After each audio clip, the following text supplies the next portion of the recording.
Fresh 102.7. So we are so excited to have two amazing talents with us, Jamie Lawson and Ed Sheeran. Jamie has got a huge single right now. Wasn't expecting that. That's making everybody cry. But and we'll get to that in a minute. Even me. Even my partner Kane, who never cries at anything. But Ed Sheeran, Gingerbread Man Records. You're a boss now. You're a big guy. What's that like? You're a mogul. You're on your way. Do you know? I don't actually do much of the work. The work is done by the team that work my records. So it's cool. It's in name. There's no like office for it. It's just in name. I can put acts who I want through the record label that I'm signed to. If that You get makes to do sense. the fun stuff then. Yeah, but like I'm not like crunching numbers and worrying about like deadlines and meetings. It's just like I have a really good team that I know really well, and I can now put people that I like through that. It's good. Was it something that you'd wanted, or is this a perk the record company threw at you for being such a good artist? No, it actually happened through Passenger, because I had Passenger on tour with me for about 3 years, and I kept saying to my label, you should probably sign this guy. And they were like, nah, we don't get it. And then suddenly Let Her Go blows up and is the biggest song of, was it 2013, 2014? I mean, it was massive. And then everyone went, do you want a label? And I was like, Yes, Maybe you have some talent at this. Yeah. Well, you certainly do with Jamie. How did you find Jamie? How did you hook up with Jamie Lawson?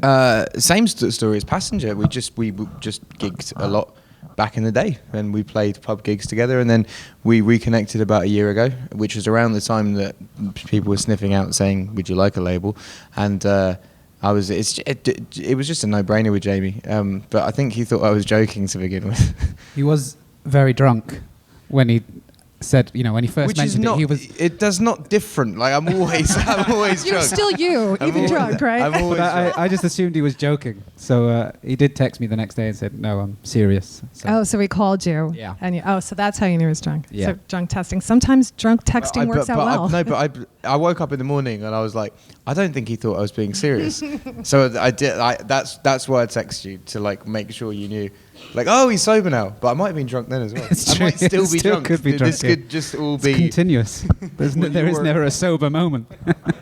When you were coming up together and, he sort of took off first, what did you feel about that? I'm sure you were happy about that. I was over the moon. Yeah. Now he's your boss. I know, yeah. He's an incredible talent. It was obvious to see straight away that he wanted to go somewhere and he wanted to get there fast. So, and he did that, What's your favorite thing about him? That I basically kind of sat down with him and was like, we're going to be doing a lot of pointless stuff soon. But when you do promo, you do like 50 things and one thing will be the thing that reacts. So I just kind of said to him, like, just roll with it. We're going to be working really hard. I just saw his schedule. I'm like, ugh. But the thing I really like about him is that I haven't heard one complaint. It's just like, yep, I'll do that. Yep, I'll do that. And like, that's exactly how I was at the beginning. But I know a lot of acts that you they get their schedule and they go, well, that can go and that can go and that can go and that can go, and then they end up doing two things and then they don't make it, and you're like, well, you should have done everything. Like even if it seems pointless to you at the time, that might be the thing that blows you up. My thing always was with a record label, when they book you in stuff, the moment you say you can't do something and it doesn't work, they have a scapegoat. And they can go, oh, well, it didn't work because you didn't do this TV show. And you can be like, oh, what if I'd done that TV show? So what I do is I make sure I do everything. And then when it doesn't work, I'll be like, you f***ed up. That you can't say. Can you say that? Probably not. So, Jamie, I have to tell you, we're loving this song. Wasn't expecting that. Thank you. Even 12 and 13-year-old boys, this is going to sound a little crazy. They're the ones that turned me onto you, my son, his friends. I'm like, oh, Mom, don't you know the song that makes everybody cry? And I was like, no. And I'm not sure that's how I want to be known. No, but, because if you're making, tweens have that kind of passion and that feeling for that song, that's good stuff. So, but no, go on. I just wanted to interject. The weirdest thing for me, like, he got offered the One Direction tour in England, and like everyone kind of like came up to me and was like, oh, well done for getting him the One Direction tour. And I was like, that literally had nothing to do with me. And now he's in front of like, so Jamie and I come from this kind of singer-songwriter stable where we're just kind of songs, and now he's in front of One Direction's massive teen audience. I just find it really cool. Anyway. No, I well, saw that's that. what I was going to say. It's really surreal.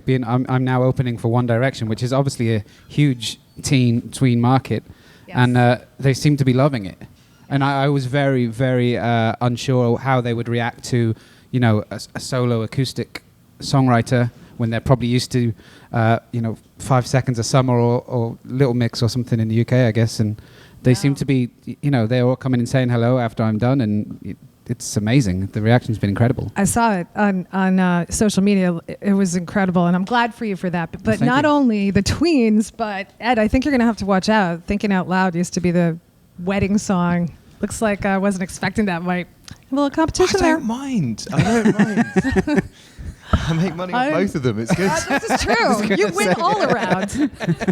It's all good. It's a win-win, Fred. Yeah. Now, are you going to be involved with his music at all, like with writing or maybe producing? Or No, because it's like, I write songs for people that can't write songs. Like Jamie can write songs, Gotcha. so like it's just like, I wouldn't mind collaborating and writing a song with him, but like he doesn't need the help.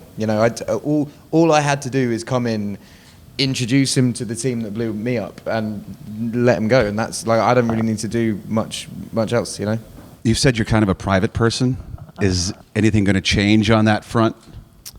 I guess so. Yeah, don't you have to be a little bit like as far as social media goes? Yeah, I exactly, mean, not yeah. that you're going to take any shirtless selfies and post them on Instagram. I You assume, wouldn't want to but- see that, Yeah. no, not for a second. But yeah, I can. One of the biggest acts in the world is introducing me to the world. So obviously, there's going to be some media attention, Right. and he has a huge fan base. And now I'm in front of One Direction, who have a huge fan base. So obviously, there's people looking at me now. So Is it weird? You've been doing it for 12 years. I mean, you're a I've been seasoned doing pro, it longer but than that. longer Yeah, than so, that. Yeah, yes, it is slightly surreal to say the least, but it's amazing. It's all good. Yeah. It looks like you were embracing the 1D crowd when you did that video on Oh, yeah, Instagram do the selfie of what was video. behind you and all the Yeah. lights. That was It's beautiful, isn't it? It was Yeah. awesome. It's It an was amazing awesome. sight. Congratulations. Yeah. Thank you. Thanks. So maybe a collab between the two of you. I sing backing vocals on the album. I He thought does- he does some so, BBs, yeah. maybe? Yeah, some BBs. Okay. But I like when you read like the linear notes and you're like, oh, so and so did this and that. Like, who was it? There was like Mick Jagger sang on, I think something like "I Will Survive," or like something really Right, random. something random. And you're like, whoa, that's pretty cool. Yeah. I like stuff like that. You like hiding like that. That's good. Talk about your Rudimental song. Your Yeah. little collabo with those guys. Well, it's kind of keeping it in the family. They came, like Jamie's come on tour with me, Rudimental have come on tour with me. Jamie's on my label, Rudimental are on the label that I'm signed to. Like, Okay. it's like we just kind of all do stuff. And I'd already done a song with Rudimental for my album, a song called Bloodstream. And then, yeah, this Lay It All On Me song, we finished that only like a month ago, really. And yeah, no, it's cool. It's a very upbeat song. Yeah. It's Oh, tempo it's so good. finally. Love it. I my first tour when I was doing what Jamie's doing now with his first single, I came with A-Team, and all the radio program was like, yeah, we like it, but we want more tempo. So now I've got Yeah. like, I love the American accent. I think people are going to say that to me now, yeah, probably. tempo doesn't like. I don't know. Radio plays a lot of tempo, but most of it shit. So like, it's like. How do you feel when you hear one of your songs that have been a good song is what counts. Like if you look on that wall and all the songs, I can think of 3 songs on that wall now with the plaques that have 4 million. All those songs are slow, but they're all great songs. It doesn't Yeah. really matter about Radio is changing now. We can play ballads, and I remember the A-Team. I remember you sitting here with your little Chipotle taco. It took 18 Maybe months 3 for that to people be were hit. here 18 to months. see- 18 Right, months. 18 but months. it's different now. So I came back and did the same cycle in New York, what we're doing this morning, 5 times before anyone was like, oh yeah, I guess we'll play it.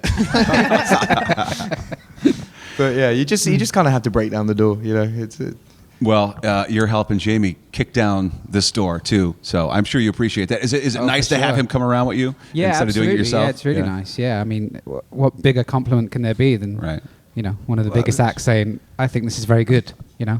haven't got time to waste, we want to get going with it. We want to get going with it. Cool. Well, good luck with it. That's It's good. Yes. already a smash in Well, other countries, and it's thanks. going to happen here now. So Jamie Lawson, October 9th is the drop date, I believe, is, here in the yeah, US. yeah. So good luck with it. Thank you. Sounding great.